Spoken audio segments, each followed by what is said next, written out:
نحمده ونستعينه ونستغفره ونعوذ بالله من شرور أنفسنا ومن سيئات أعمالنا من يهده الله فلا مضل له ومن يضلله فلا هادي له ونشهد أن لا إله إلا الله وحده لا شريك له ونشهد أن محمدًا عبده ورسوله أرسله بالحق بشيرًا ونذيرًا وداعيًا إلى الله بإذنه وسراجًا منيرًا أما بعد فأعوذ بالله من الشيطان الرجيم بسم الله الرحمن الرحيم هل أتى على الإنسان حين من الدهر لم يكن شيئا مذكورا إنا خلقنا الإنسان من نطفة أمشاج نبتليه فجعلناه سميعا بصيرا إنا هديناه السبيل إما شاكرا وإما كفورا صدق الله مولانا العظيم মহান আল্লাহ রব্বুল আলামিনের দরবারে লাখ কোটি শুকরিয়া যে আল্লাহ রব্বুল আলামিন আমাদেরকে মাগরিবের নামাজ গুরুত্বপূর্ণ সময়ের নামাজ, দিনের শেষ রাতের শুরু, দিন শেষ হয়ে রাত আসতেছে, এই সময়টা খুবই গুরুত্বপূর্ণ। বলা হয় যে হযরত আদম আলাইহিস সালাম এর তওবা কবুল হয়েছে মাগরিবের মুহূর্তে, মাগরিবের আগ মুহূর্তে। তওবা কবুল হওয়ার সময়, দোয়া কবুল হওয়ার সময়, এই সময় দোয়া কবুল হয়। এই জন্য শুক্রবার দিন বিশেষ একটা সময়ের কথা বলা হয় যে সময়ে দোয়া কবুল হয়, সেটা হলো আসরের পর থেকে মাগরিব পর্যন্ত। মাগরিবের আগ মুহূর্তটা আরও বেশি গুরুত্বপূর্ণ। এই জন্য আম্মা জান আয়েশা রাদিয়াল্লাহু তাআলা আনহার ব্যাপারে বর্ণিত আছে যে উনি আসরের নামাজের পর থেকে মাগরিব পর্যন্ত জায়নামাজে বসে থাকতেন, আল্লাহর কাছে দোয়া করতেন, কান্নাকাটি করতেন। এত গুরুত্বপূর্ণ দামি সময়। অনেক দামি সময় আছে, না জানার কারণে আমাদের থেকে হাতছাড়া হয়ে যায়, আমরা কাজে লাগাইতে পারি না, সময়ের কদর করতে পারি না। এই জন্য যে এই সময়টা যে দামি, এই দামি এটা জানি না। যখন মানুষ কোনো জিনিসের দাম না জানে তখন সেটা কদর করে। আর মানুষের বড় একটা দুর্বলতা, সে অনেক ক্ষেত্রেই সব জিনিসের মূল্য তার কাছে স্পষ্ট থাকে না। এটা মানুষের বড় দুর্বলতা। আল্লাহ সুবহানাহু ওয়া তাআলা তিনি সব জানেন, তো মানুষ সব জানে না, জানতে হয়। আল্লাহ তাআলা জানার যে মাধ্যম দিয়েছে সেগুলোকে অবলম্বন করলে সে জানে। যেমন এক কৃষক, সে খেতে কাজ করতে গেছে, একটা হীরার টুকরা পাইছে, কিন্তু সে এটাকে কাচের টুকরা মনে করে বিক্রি করে দিয়েছে কম দামে। কিন্তু যে ক্রেতা, সে এটা চিনে এটা যে কত দামি জিনিস, তো ওই জিনিসটাকে সে মূল্যায়ন করবে, সে এর মাধ্যমে অনেক বেশি উপকার লাভ করবে। সে অল্প দামে ক্রয় করে যখন সে বিক্রি করবে তখন বেশি দামে বিক্রি করবে, তার লাভের পরিমাণটা অনেক বেশি হবে। এই যে পার্থক্য কেন?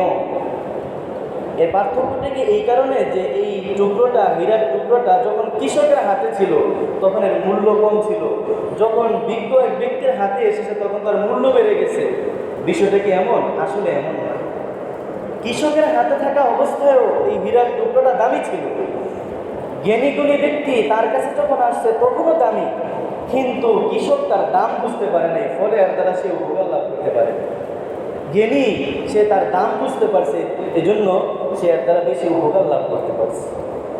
তো মানুষ অনেক সময় বিপদগামী হয় বা সঠিকভাবে বিভিন্ন জিনিসটা কাজে লাগাইতে পারে না। এটা মানুষের দুর্বলতা। কেন? যে মানুষ তার কদর জানে না, তার মূল্য জানে না। এরকম অনেক বিষয় আছে। যেমন আজকালকার সময়ে আমরা আমাদের ঘরে কোরআন শরীফ রেখে দিই। অনেকের বাড়িতে কোরআন শরীফ নেই, অনেকের বাড়িতে কোরআন শরীফ আছে কিন্তু তেলাওয়াত করি না। কোরআন শরীফ রেখে দিয়েছি, এটার কদর করি না। কোরআনে কারীমের উপরে মলাটও লাগাই না ঠিক মতো। যদি কোরআনে কারীমের কভার তৈরি করি, কম দামি একটা কাপড়, ঘরের সিরা ফাড়া একটা কাপড় দিয়ে কোরআনে কারীমের মলাট তৈরি করি, অথচ এই কোরআন কত দামি কোরআন, এটা আমরা করি কেন? এই জন্য করি যে আমার কাছে কোরআনের দাম স্পষ্ট না। আল্লাহ তাআলা হুদাল লিল মুত্তাকিন, মানব জাতির দুনিয়া এবং আখিরাতের সফলতার জন্য আল্লাহ তাআলা কোরআনে কারীম নাযিল করেছে। কোরআনে কারীম কত দামি! আর এই কোরআনে কারীমকে অনেকে এত বেশি আদব এবং শ্রদ্ধা ভক্তি দেখায়, যখন সে কোরআনে কারীমের কদর বুঝে তখন আল্লাহ তাআলা এর বরকতে তার জীবনের পথ খুলে দেন। সুবহানাল্লাহ। জুলফিকার আলী নকশবন্দি দামাত নাওয়ারাল্লাহু মারকাদাহু, ওনার একটা ঘটনা বলেছিলাম, লম্বা ঘটনা, সংক্ষিপ্ত কথা হলো, আমাদের মুসলিম একটা সাম্রাজ্য ছিল, ওসমানী সাম্রাজ্য। দীর্ঘ 600 থেকে 650 বছর পর্যন্ত, 1920 পর্যন্ত আমাদের মুসলমানদের সাম্রাজ্য ছিল, মুসলমান পাওয়ারফুল ছিল। তো এই ওসমানী সাম্রাজ্যের যার নামে এই সাম্রাজ্য ওসমান, এই ওসমান এই সাম্রাজ্য পাইছে, এর পিছনে কারণ কি? জুলফিকার নকশবন্দি নাওয়ারাল্লাহু মারকাদাহু লেখেন যে উনি, লম্বা ঘটনা, বাড়ি থেকে অতি বেশি দয়া, এই কারণে গোত্র থেকে ওনাকে বের করে দিচ্ছে, যাকেই পায় তাকে গোত্রে নিয়ে আসে। গোত্র থেকে বের হয়ে গেছে, ওনার সাথে সম্পর্ক ছিল এক আল্লাহওয়ালার সাথে। আল্লাহওয়ালার খানকায় গেছেন, রাতের বেলা খানকায় শুইছেন, শুইতে গিয়ে এদিকে পা দিচ্ছেন, তাকিয়ে দেখেন উপরে কোরআনে কারীম রাখা। কোরআনে কারীমের প্রতি এত ভক্তি আর ভালোবাসা, কোরআনে কারীমের কদর তার দিলের ভিতরে এত বেশি ছিল, উনি ওনার পাগুলোকে কোরআনে কারীম উপরে রাখা, তারপরও ওই দিকে পা রাখবেন এটা সহ্য করতে পারেন। কেন? ওনার কাছে কোরআনের কদর, তার দিলের ভিতরে কোরআনের প্রতি মহাব্বত, আকর্ষণ এত বেশি ছিল। তিনি কোরআনে কারীমটাকে সযত্নে মাথার দিকে রাখছেন বা পা অন্যদিকে ফিরিয়ে তিনি শুয়েছেন। শেষ রাতে যখন পীর সাহেব উঠছেন খানকার, তখন উনি ওনাকে ডেকে বলতেছেন, তুমি বের হয়ে যাও, খানকা থেকে বের হয়ে যাও। উনি আশ্চর্য হয়ে গেছেন, খানকায় আশ্রয় নিতে আসলাম, আশ্রয় দিলেন, শেষ রাত্রে হঠাৎ বলতেছেন খানকা থেকে বের হয়ে যেতে। তো পীর সাহেব বলতেছেন যে তোমার জন্য এটাই কল্যাণকর হবে, আল্লাহ তাআলা তোমার দ্বারা বড় খেদমত নেবেন। তিনি বের হয়ে গেছেন, এরপরে অনেক লোক পেয়েছেন। যাই হোক, লম্বা ঘটনা, ওর ওসমানী সাম্রাজ্য হয়েছে। কিন্তু কথা হলো, এই যে ওনাকে বের করে দিল কেন? আল্লাহ সুবহানাহু ওয়া তাআলা ওই রাত্রে ওই পীর সাহেবকে স্বপ্ন দেখাইতেছেন, আল্লাহ তাআলা, যে এই ওসমান তোমার কাছে থাকলে সে কামিয়াব হতে পারবে না। তার হৃদয়ে এই কোরআনের এত মহাব্বত, যার হৃদয়ে এত বেশি মহাব্বত থাকবে কোরআনকে, যে তার নিজের গাইডলাইন বানাবে, সে জীবনে কখনো পিছু হটবে না, জীবনে তাকে পিছে তাকাতে হবে না। তার দ্বারা আমি বিশাল কাজ নিব, তুমি খানকা থেকে তাকে বের করে দাও।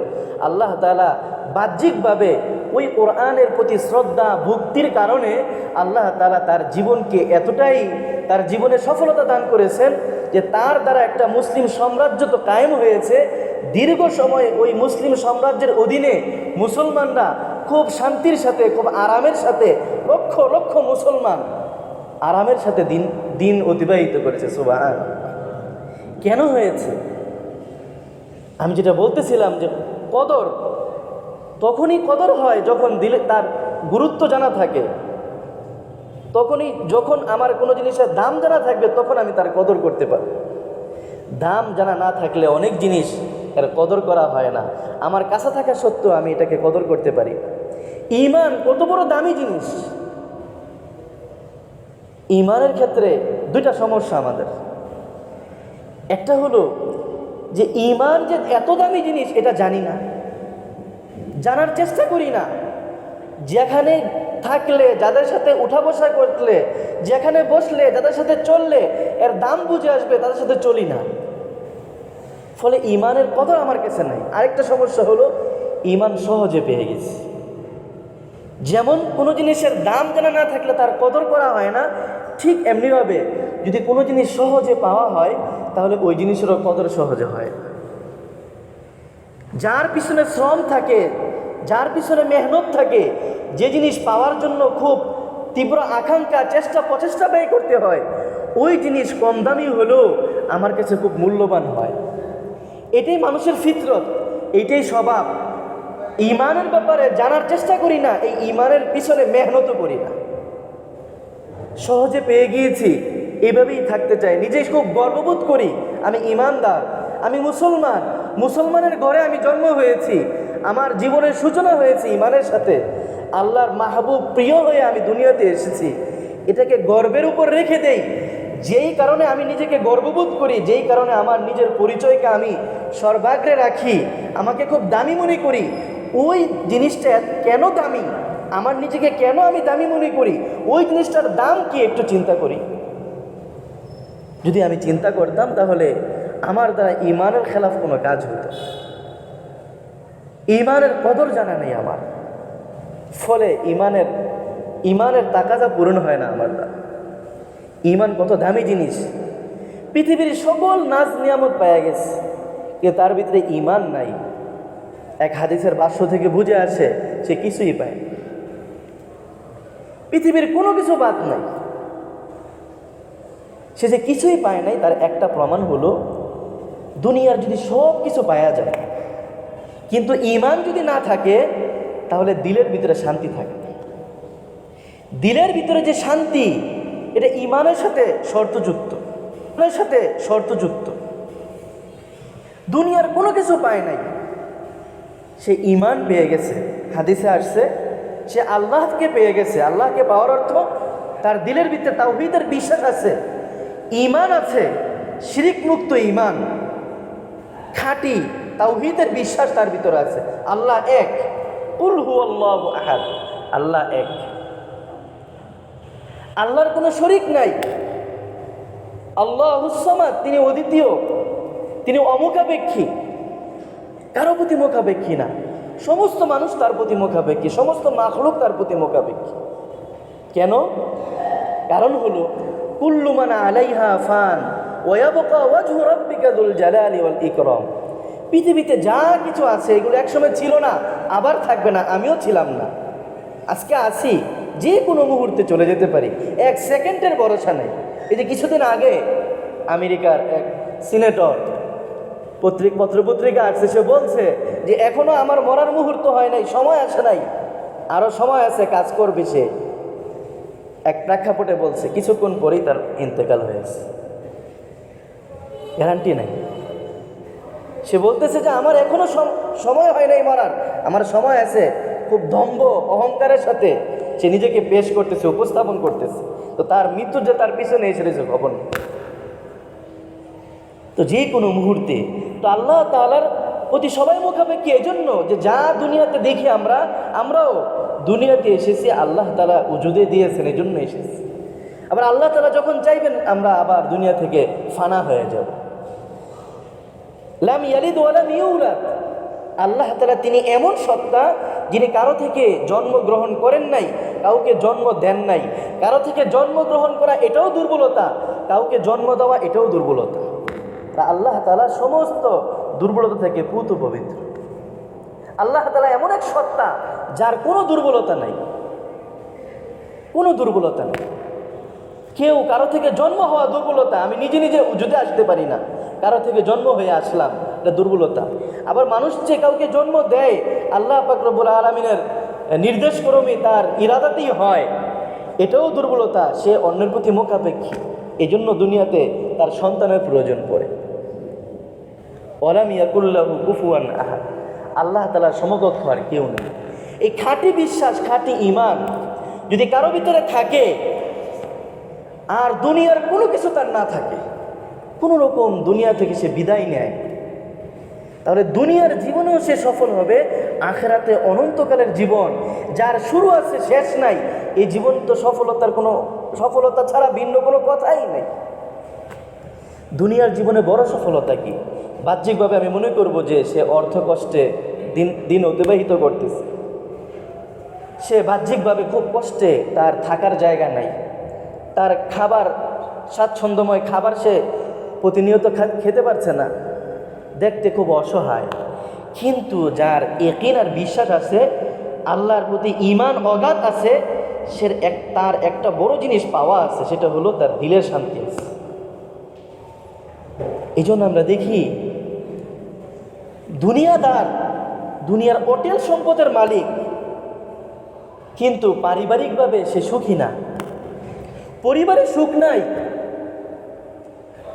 পরিবারে সুখ আসবে যে কোনো জিনিস সমাজবদ্ধ বা একসাথে যেই কাজগুলো হয়, এগুলো ভালো হয় তখন যখন প্রত্যেকটা ব্যক্তি ভালো হয়, প্রত্যেক ব্যক্তির দিল ঠিক থাকে। পরিবারে অশান্তি এজন্য যে তার দিল শান্তি না, দিল অস্থির। অর্থ সম্পদ এগুলো দিলের অস্থিরতাকে দূর করতে পারে না।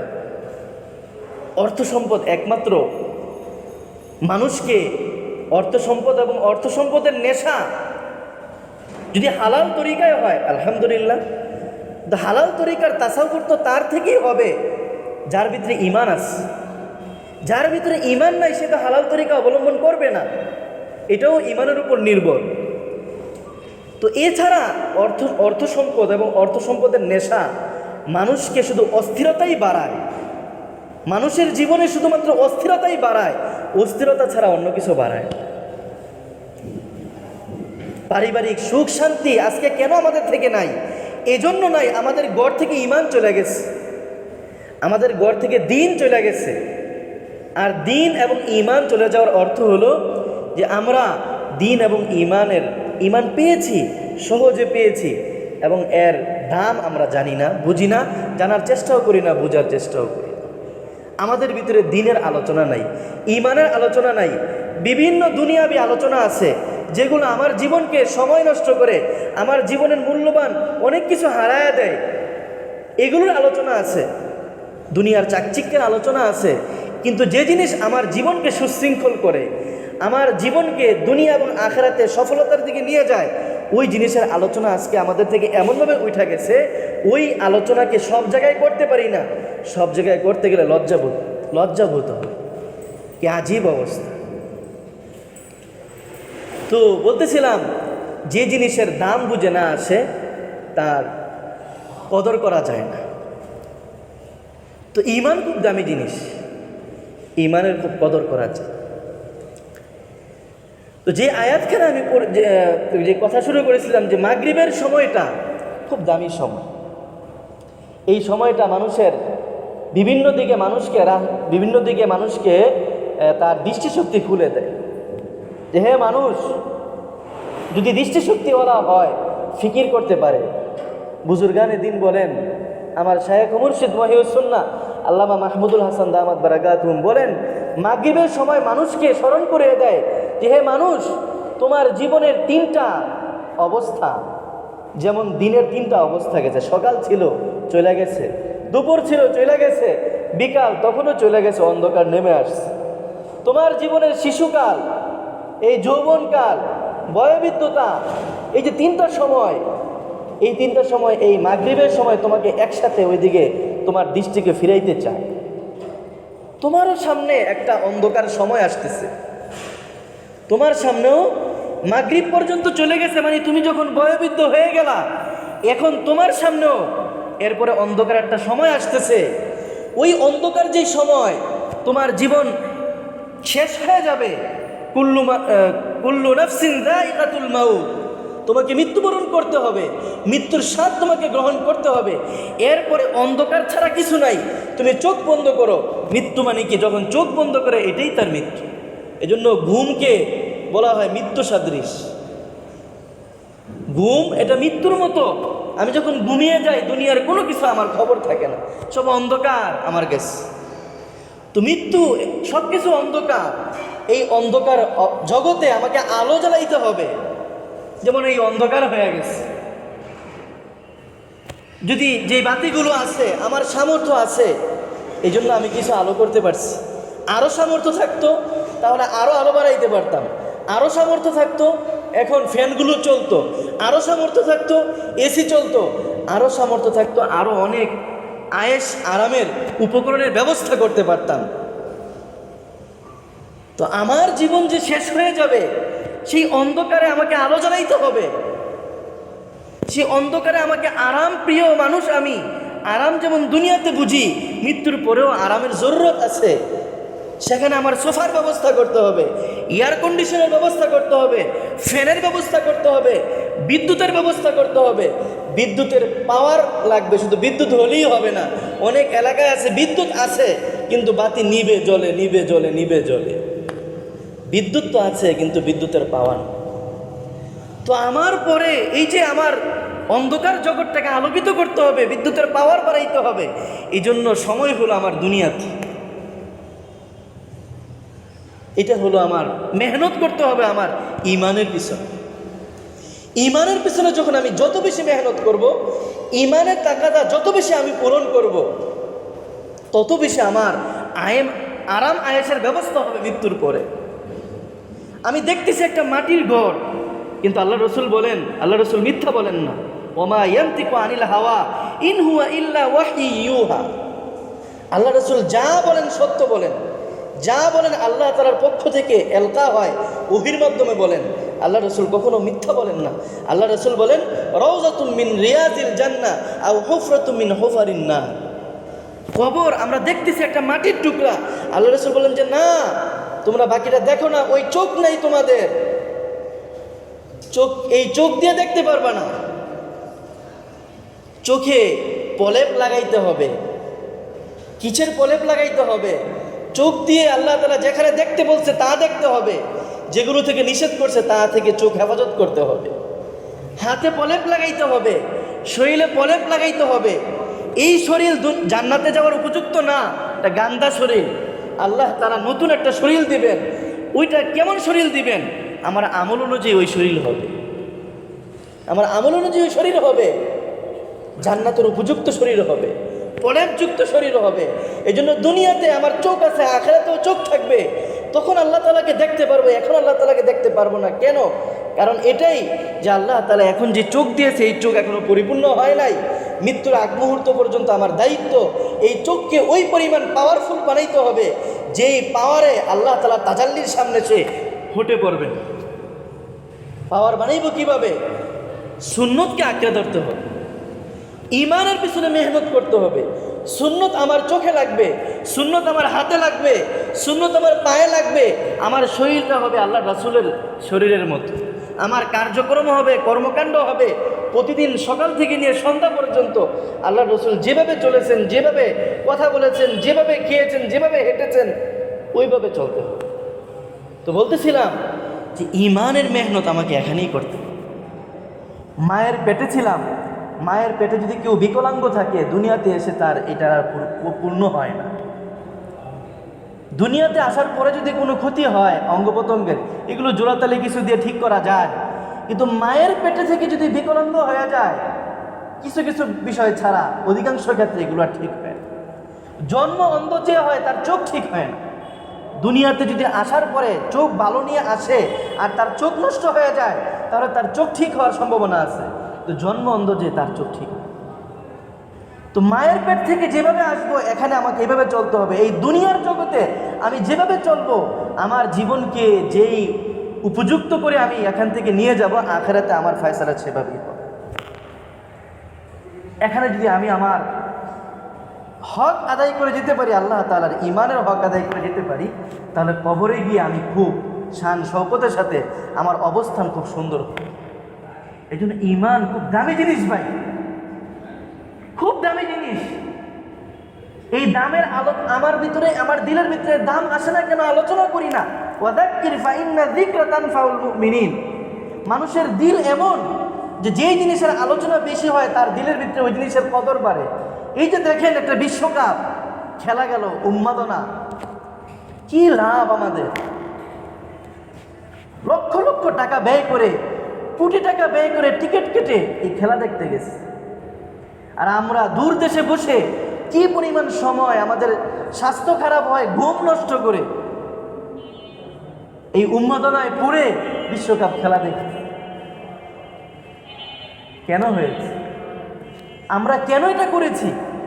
কৃত্রিমভাবে 1 বছর 1.5 বছর আগ থেকে, এই যে এখন থেকে শুরু হয়ে গেছে, আগামী বিশ্বকাপ কোথায় হবে, তার ভেন্যু কি হবে, এগুলোর আলোচনা শুরু হয়ে গেছে এখন থেকে। আলোচনা করতে করতে করতে করতে কৃত্রিমভাবে আমাদের দিলের ভিতরে উন্মাদনা সৃষ্টি করে। একটা পর্যায়ে এসে মানুষ যখন এগুলো আলোচনা বেশি শুনে, এই পরিবেশে থাকে, তখন ওই দিকে সে অটোমেটিক মাইল হয়ে যায়। সে বুঝে না তার কোনো লাভ নাই। আরেক দেশ, দূর দেশ, ইহুদি খ্রিস্টানদের দেশ, মুসলমানও না, খেলাও জায়েজ না যেভাবে খেলা হয়। লাভ লস আমার কিছু নাই, শুধু লস লাভ নাই, এমন একটা খেলার পিছনে আমি পড়ে থাকি। এবং এটাকে আমার জন্য খুব গর্বের মনে করি। কেন? ওই বারবার আলোচনায় আমার দিলের ভিতরে কদর বাড়ায় গেছে। দুনিয়ার একটা লাভ না অলাভজনক বিষয় আমার ভিতরে কদর এসেছে। কেন? আলোচনার মাধ্যমে। এই জন্য সাহাবাই কেরাম পরস্পর কি করতেন? বলতেন, ভাই আসো নাহনু নাতাযাকারুল ঈমান, এরকম বলতেন যে আসো ভাই আমরা কিছু সময় বসে ঈমানি আলোচনা করি, ঈমানি মুযাকারা করি, ঈমানি আলোচনা করি, ঈমানি মুযাকারা করি। আল্লাহ সুবহানাহু ওয়া তাআলা আমাদেরকে কত দামি বানিয়েছেন। যে আয়াতখানা আমি তেলাওয়াত করেছি, কারণ আসতেছে না, অল্প সময় শেষ করে দেবেন ইনশাআল্লাহ।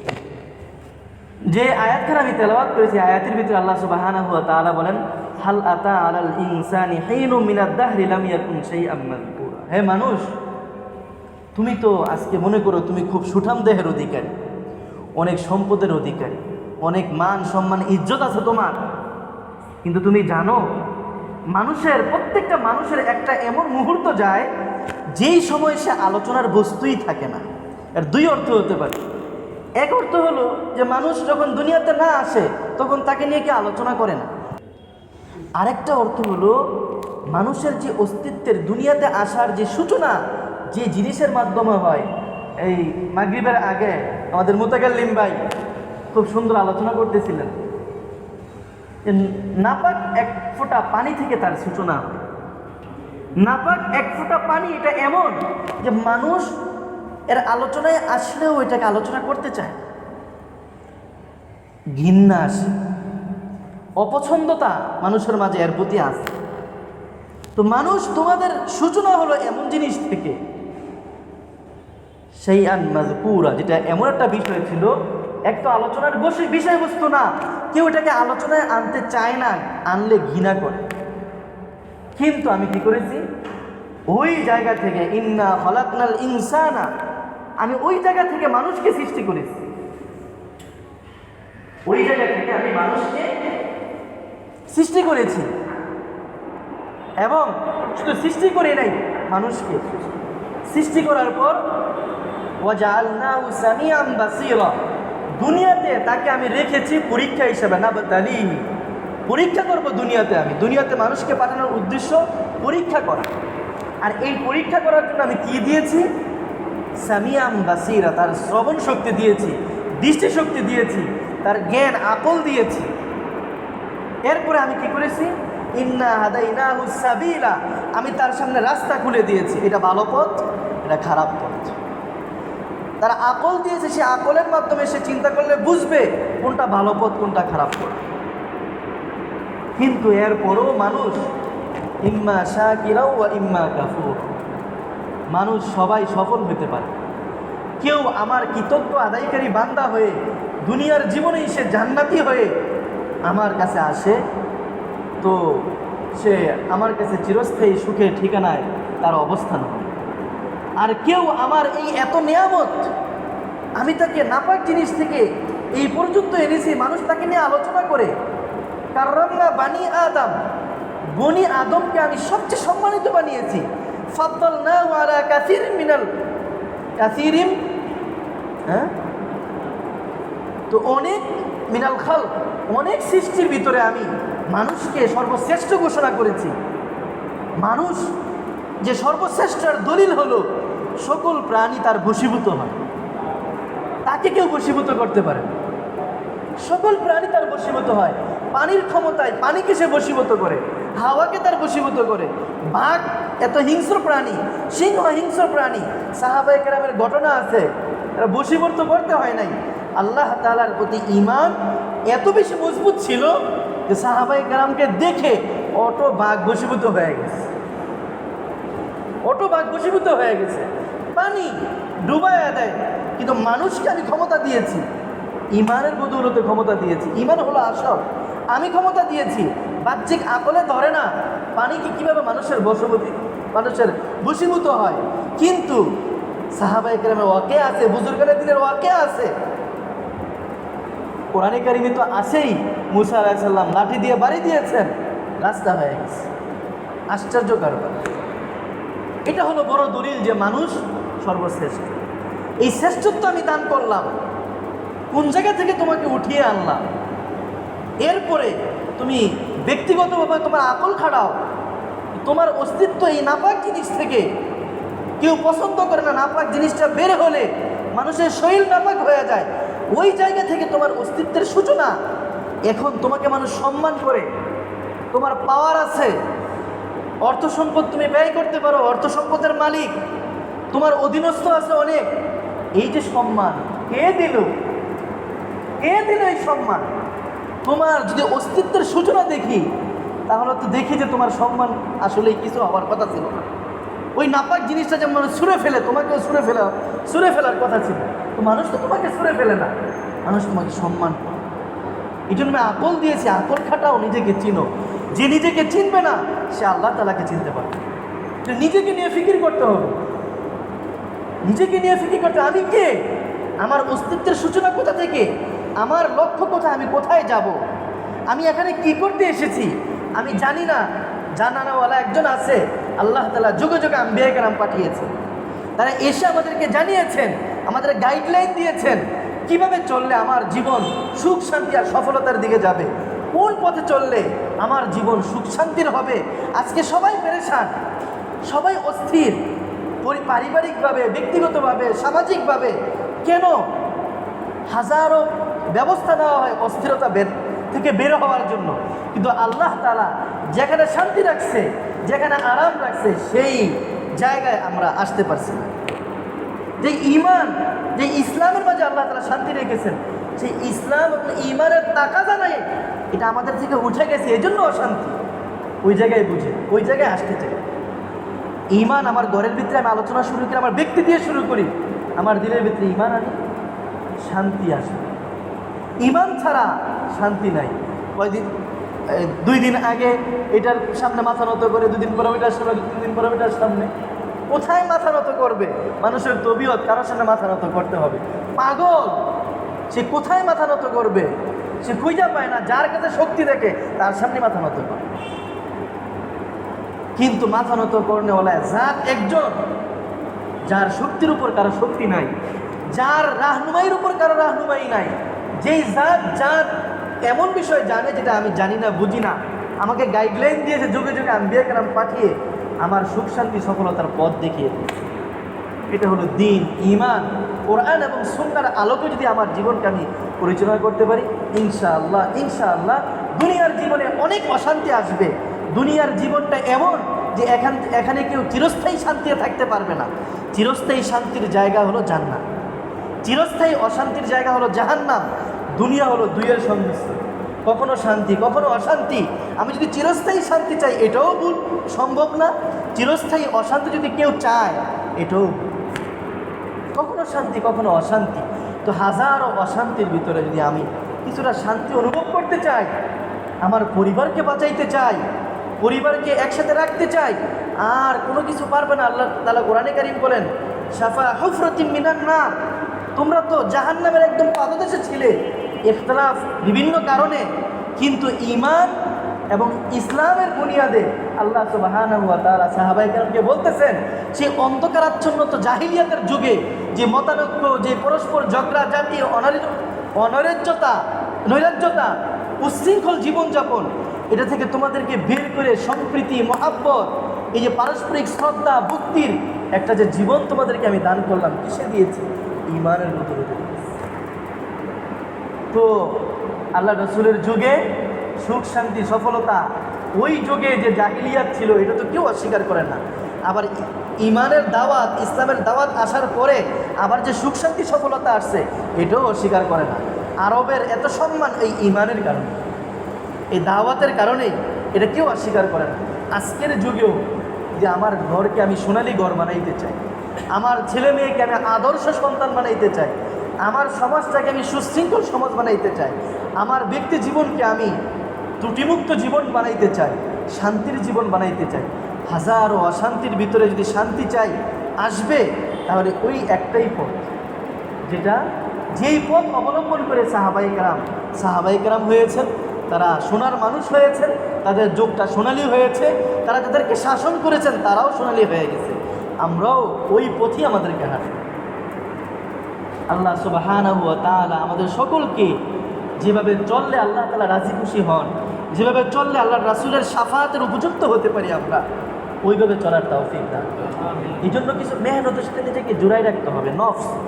নফসের তাকাতার শেষ নাই।